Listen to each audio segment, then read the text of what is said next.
नमस्कार, good morning, सुप्रभात। मैं हूं आपके साथ अविनाश कर। आप देख रहे हैं IBC 24। ये वो बुलेटिन है जिसमें हर खबर पर हमारी नजर होगी, जिन पर दिन भर सुर्खियां बनने वाली हैं। शुरुआत करेंगे इस बुलेटिन की हेडलाइंस के साथ। सीरिया में तख्ता पलट के बाद एक्शन में भारत। 75 भारतीयों को किया एयरलिफ्ट। जल्द लेबनान से फ्लाइट से लौटेंगे अपने देश। आज सुबह 11 बजे रायपुर में होगी साई कैबिनेट की बैठक। धान खरीदी समेत कई प्रस्तावों पर होगी चर्चा। कुछ संशोधन विधेयक पर भी होगी बात। मोहन कैबिनेट की बैठक में कई अहम फैसले। ऊर्जा विभाग की RDSS योजना के लिए 18,000 करोड़ रुपए स्वीकृत। केन बेतवा लिंक परियोजना का शिलान्यास करेंगे प्रधानमंत्री नरेंद्र मोदी। DMF घोटाले में ईडी की बड़ी कार्रवाई। निलंबित IAS रानू साहू समेत 9 आरोपियों की 21.47 करोड़ की चल अचल संपत्ति कुर्क। ईडी ने एक्सपोस्ट पर दिया जानकारी। बीजापुर के धनोरा आश्रम में बच्ची की मौत के बाद एक्शन में प्रशासन। जिला अस्पताल में छात्राओं से मिले कलेक्टर और SP। कांग्रेस ने बनाई 7 सदस्यीय जांच टीम। जबलपुर में पेट्रोल पंप पर बदमाशों की गुंडागर्दी। पेट्रोल के पैसे मांगने पर कर्मचारी की गर्दन में रखा चाकू। पुलिस ने 2 आरोपियों को पकड़ा। और MP में दिसंबर की सर्दी ने तोड़ा 2 सालों का रिकॉर्ड। भोपाल, इंदौर समेत 16 जिलों में कोल्ड वेव का अलर्ट। जबलपुर, धार, सीहोर में चलेंगी सर्द हवाएं।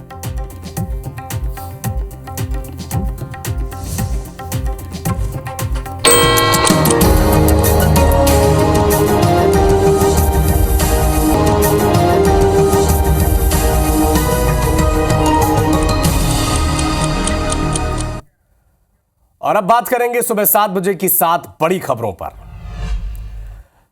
महाराष्ट्र चुनाव में हेरफेर का आरोप लगाया है विपक्ष ने, और विपक्ष अब सुप्रीम कोर्ट की तरफ रुख करेगा। इधर संसद के शीतकालीन सत्र का 12वां दिन आज है और फिर से आज हंगामे के आसार हैं। प्रधानमंत्री Narendra Modi smart India hackathon में युवा इनोवेटर्स से बातचीत करेंगे। इसके अलावा बात करेंगे शराब नीति केस में मनीष सिसोदिया की याचिका पर आज एक अहम सुनवाई होनी है। रूस ने भारत को गाइडेड मिसाइल से लैस INS तुशील सौंप दिया है। भारत ने सीरिया से 75 नागरिकों को एयरलिफ्ट किया है। और बात करें म्यांमार की, तो म्यांमार में विद्रोही गुट ने एक और शहर पर कब्जा जमा लिया। तो इन सभी खबरों का अपडेट आप तक पहुंचाएंगे, लेकिन शुरुआत करेंगे इस बुलेटिन की मंदसौर से मिल रहे एक बड़े अपडेट के साथ। बंदूक की नोक पर अपहरण की कोशिश की गई है। ग्रामीणों ने अपहरणकर्ताओं के चंगुल से एक युवक को छुड़ाया है। अपहरण करने आए बदमाशों ने फायरिंग की। एक आरोपी को ग्रामीणों ने पकड़ लिया है, लेकिन बाकी जो आरोपी थे वो फरार हो गए। शामगढ़ थाना पुलिस मामले की जांच में जुटी है। ये तस्वीरें देखिए, मंदसौर से है। ये बंदूक की नोक पर अपहरण की कोशिश की गई। ग्रामीणों ने हालांकि अपहरणकर्ताओं के चंगुल से इस युवक को छुड़ा लिया। अपहरण करने आए बदमाशों ने फायरिंग तक कर दी। हालांकि एक जो अपहरणकर्ता था उसे ग्रामीणों ने पकड़ लिया, लेकिन जो बाकी आरोपी थे वो सब फरार हो गए। तो बंदूक की नोक पर किडनैपिंग की कोशिश की जा रही थी, लेकिन ग्रामीणों ने एक अपहरणकर्ता को पकड़ लिया और जिसे अपहरण की कोशिश की जा रही थी उसे भी छुड़ा लिया, लेकिन जो बाकी आरोपी थे वो फरार हो गए। देखिए, बंदूक की नोक पर बंदूक दिखाया जा रहा था, किडनैपिंग की कोशिश की जा रही थी, लेकिन ग्रामीणों की सूझबूझ से उस युवक को बचा लिया गया। ये बंदूक देख लो, ये गोली मार रहे, ये गोली मार रहे, देख लो, ये गोली मार रहे, देख लो, ये गोली मार रहे, देख लो, ये लोग गोली मार रहे। बंदूक ये बंदूक देख लो। बंदूक की नोक पर अपहरण की कोशिश, लेकिन ग्रामीणों की सूझबूझ से अपहरणकर्ताओं के चंगुल से ग्रामीणों ने उस युवक को बचा लिया। हालांकि उन्होंने फायरिंग भी की, बंदूक तो उनके पास थी ही। एक व्यक्ति को पकड़ लिया, जो किडनैप करने आया था उसको ग्रामीणों ने पकड़ लिया। बाकी जो आरोपी थे वो भाग गए।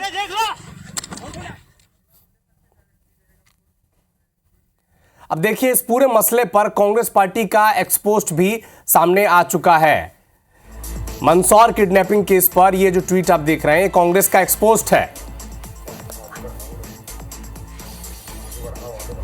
कितना सुरक्षित है मध्य प्रदेश, ये सवाल पूछा जा रहा है। कितनी मजबूत सुरक्षा व्यवस्था है, ये आप तस्वीरों में देखिए। ये कह रही है कांग्रेस पार्टी, जिले में अपहरण का एक सप्ताह में दूसरा मामला है। तो कुल मिलाकर कांग्रेस पार्टी ने कोशिश की है मंदसौर के इस मामले को जोड़कर लॉ एंड ऑर्डर को घेरा जाए। तो लॉ एंड ऑर्डर की व्यवस्था पर सवाल उठाए हैं। कहा है कि देखिए कितना सुरक्षित है मध्य प्रदेश, और एक हफ्ते के भीतर मंदसौर में किडनैपिंग की दूसरी केस है। तो इस विषय पर उठाया है, सवाल पूछा है, और प्रशासन और सरकार को कटघरे में खड़ा करने की कोशिश कांग्रेस पार्टी ने एक बार फिर से की है। ये बंदूक देख लो। जबलपुर से एक बड़ा अपडेट आप तक पहुंचा दें। तिलवारा के पास पेट्रोल पंप में गुंडागर्दी की गई है। पेट्रोल के पैसे मांगने पर पंप कर्मी पर गर्दन में चाकू रख दिया गया है। चाकू, रॉड ये वहां पर लहराया गया। 4 बदमाशों ने पेट्रोल पंप में गुंडागर्दी की है। सीसीटीवी कैमरे में ये फुटेज जो ये कैद हो गया। 2 आरोपी को पुलिस ने पकड़ लिया, लेकिन 2 आरोपी अब भी फरार हैं। तिलवारा थाना क्षेत्र का ये मामला है। अब देखिए, पेट्रोल पंप आप गए हैं, पेट्रोल आप अपने गाड़ी में डलवाते हैं, इसके बदले पैसे तो देने होंगे। लेकिन ये बदमाश देखिए, पेट्रोल पंप ने के कर्मचारी ने जब पैसे मांगे तब गर्दन में चाकू रख दिया, रॉड लहराए गए। 4 बदमाश ये थे, 2 गिरफ्त में आ चुके हैं पुलिस के, 2 की तलाश अब भी जारी है।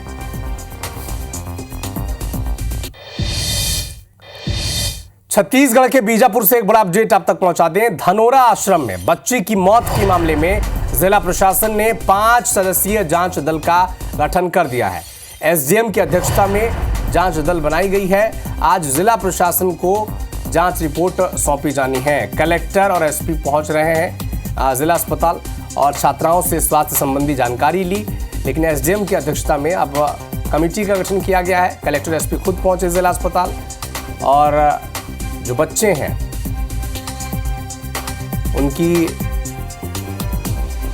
उनका अपडेट लिया गया। बच्चों से मिलने आज जांच दल भी जाने वाला है। कलेक्टर, एसपी तो मिल ही चुके हैं और रिपोर्ट सौंपनी है इस जांच दल को, ये पूरा मामला आखिर था क्या।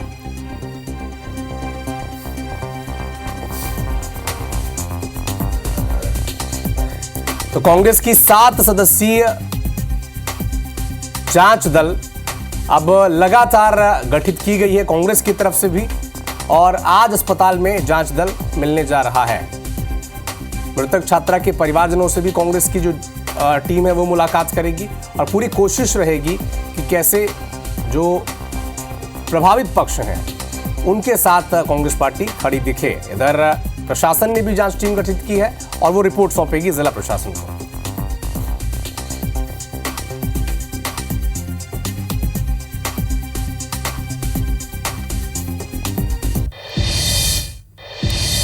राजस्थान के दौसा में आर्यन को बचाने के लिए अभियान लगातार जारी है। अब देखिए, 40 घंटे से रेस्क्यू ऑपरेशन चल रहा है राजस्थान के दौसा में।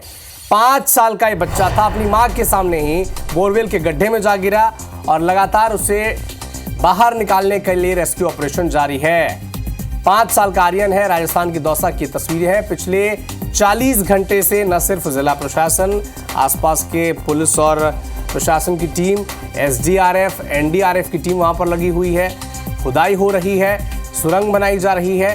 हालांकि जो सूचना मिल रही है हमें, उसके आधार पर उसने उस रस्सी को होल्ड किया हुआ है, मोमेंट उसका अब भी है। लेकिन ये ऑपरेशन कितना सफल हो पाएगा, क्योंकि 40 घंटे अब गुजर चुके हैं। 5 साल का आर्यन पिछले 40 घंटे से बोरवेल के गड्ढे में फंसा हुआ है और पूरा प्रशासन लगा हुआ है। सुरंग बनाई जा रही है। हालांकि ये जो कैमरा है इसमें उसका मूवमेंट नजर आ रहा है। वो जो रस्सी दिया गया है उसने उसे पकड़ा हुआ है, थामा हुआ है। अपनी मां के सामने ही ये 5 साल का आर्यन खेलते हुए बोरवेल के गड्ढे में जा गिरा था और उसके बाद तब से लेकर अब तक 40 घंटे से भी ज्यादा का वक्त हो चुका है जब वो उस गड्ढे में फंसा हुआ है। उस तक कुछ सामग्री भी पहुंचाई गई है, लेकिन उसने उस सामग्री का इस्तेमाल नहीं किया है, ये सूचना भी मिली है।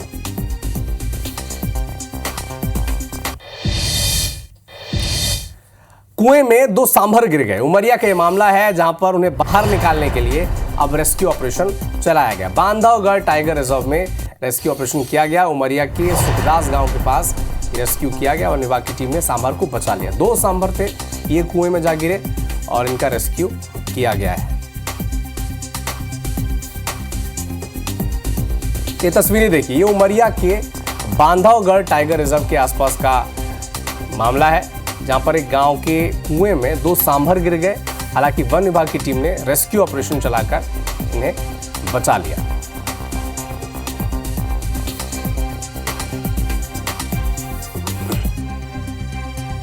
ये देखिए, वन विभाग की टीम लगी रही और इन सांभरों को आखिर बचा लिया गया जो कुएं में जा गिरे थे।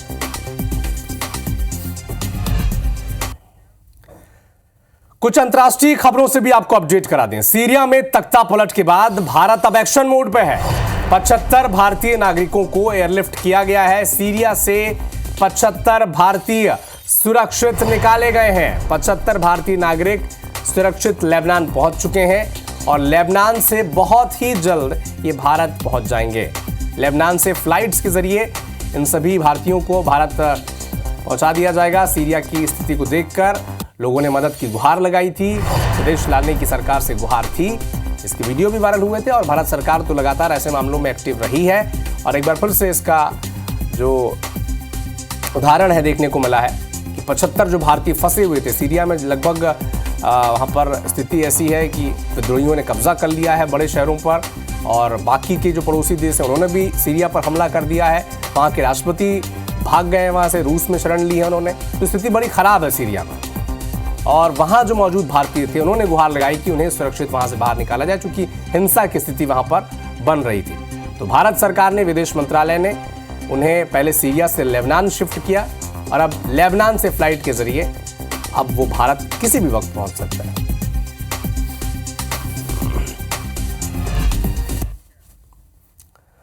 बांग्लादेश में हिंदुओं पर हमले का विरोध किया जा रहा है। दुनिया भर में हिंदू संगठनों का प्रदर्शन देखने को मिल रहा है। कनाडा में सैकड़ों हिंदुओं ने हिंदुओं के पक्ष में नारे लगाए हैं और बांग्लादेश में हिंदुओं के खिलाफ हिंसा को रोकने की मांग की जा रही है। कनाडा में बांग्लादेश के दूतावास के सामने प्रदर्शन किया गया है। तो ये मामला न सिर्फ अब बांग्लादेश और भारत बल्कि एशिया से होते हुए कनाडा में भी ये मांग की जा रही है कि बांग्लादेश में जिस तरह से हिंदुओं के साथ अत्याचार हो रहा है, जिस तरह से हिंदुओं को प्रताड़ित किया जा रहा है, प्रताड़ना दी जा रही है, इस मामले में अब सजग हो, हस्तक्षेप की मांग भी की जा रही है। लेकिन ये तस्वीरें कनाडा की है जहां पर बांग्लादेश के दूतावास के सामने ये सब जो भारतीय हैं, हिंदू हैं, ये एकजुट हो रहे हैं और कह रहे हैं कि बांग्लादेश में हिंदुओं के खिलाफ हिंसा पर रोक लगाई जाए, सभी इसके लिए प्रयास करें।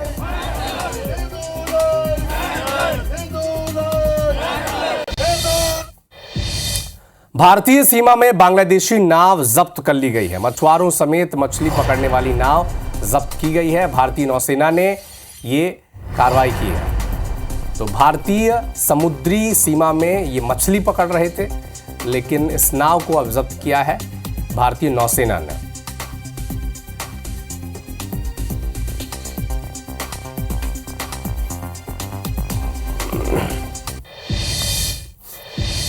उत्तर प्रदेश के ग्रेटर नोएडा में इनामी बदमाश का एनकाउंटर किया गया। पुलिस ने एनकाउंटर में बदमाश को गोली लगी है, पैर में गोली लगने के बाद उसे गिरफ्तार किया गया। बदमाश पर 25,000 रुपए का इनाम था। पुलिस पर फायरिंग कर भाग रहा था, लेकिन इसे अब गिरफ्तार कर लिया गया है।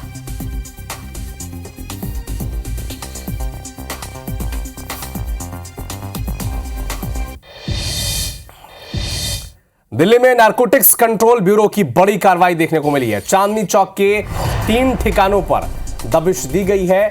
4 करोड़ 65 लाख रुपए कैश बरामद किए गए। टीम ने एक शख्स को गिरफ्तार भी किया है। बड़ी संख्या में डिजिटल डिवाइस बरामद किया गया है। दिल्ली से 900 करोड़ की कोकीन बरामद करने के मामले में यह एक्शन अब लिया गया है। दिल्ली में नारकोटिक्स ब्यूरो ने एक बड़ा एक्शन लेते हुए 4 करोड़ 65 लाख रुपए कैश बरामद किया है। एक शख्स भी गिरफ्तार हुआ है। जबकि कई डिजिटल डिवाइस भी बरामद की गई है।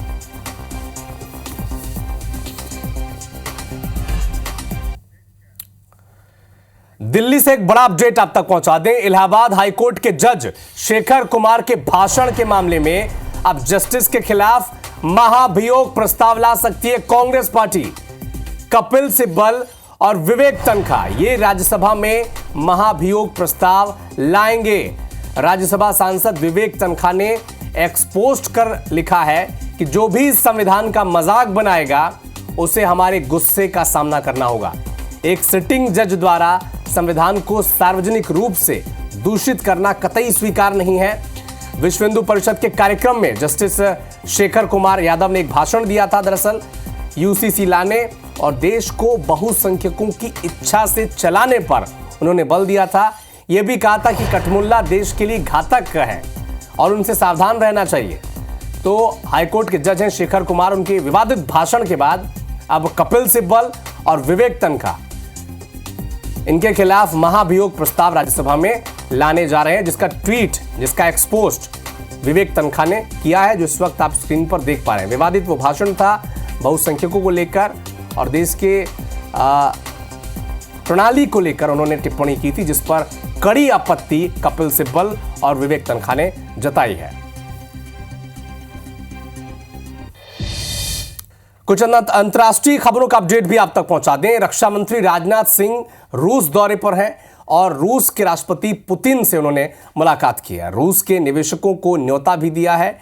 S-400 मिसाइल डिफेंस सिस्टम को लेकर भी बातचीत हुई है। ये तस्वीरें देखिए, रूस के राष्ट्रपति व्लादिमीर पुतिन और भारत के रक्षा मंत्री राजनाथ सिंह की मुलाकात की तस्वीरें हैं। S-400 गाइडेड जो मिसाइल है उसको लेकर भी बातचीत हुई है। निवेशकों को भी न्योता दिया गया है।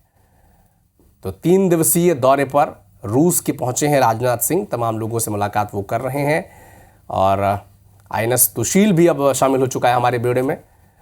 और व्लादिमीर पुतिन रूस के राष्ट्रपति से मुलाकात हुई है। S-400 मिसाइल डिफेंस सिस्टम को लेकर भी बातचीत हुई है। निवेशकों को भी न्योता दिया, भारत में आए निवेश करें।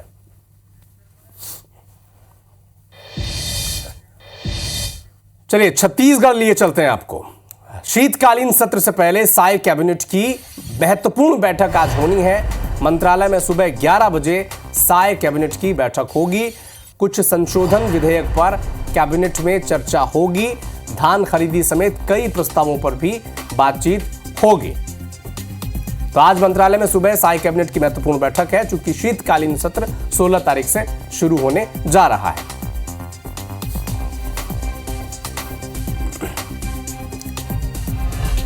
तो फिलहाल इस बुलेटिन में इतना ही, लेकिन देश और दुनिया के साथ एमपी और छत्तीसगढ़ की हर अपडेट के लिए आप जुड़े रहिए हमारे साथ। आगे देखिए छत्तीसगढ़ी भाषा का खास कार्यक्रम हमर बानी हमर गोठ श्रवण तंबोली के साथ। मुझे दीजिए अनुमति। नमस्कार।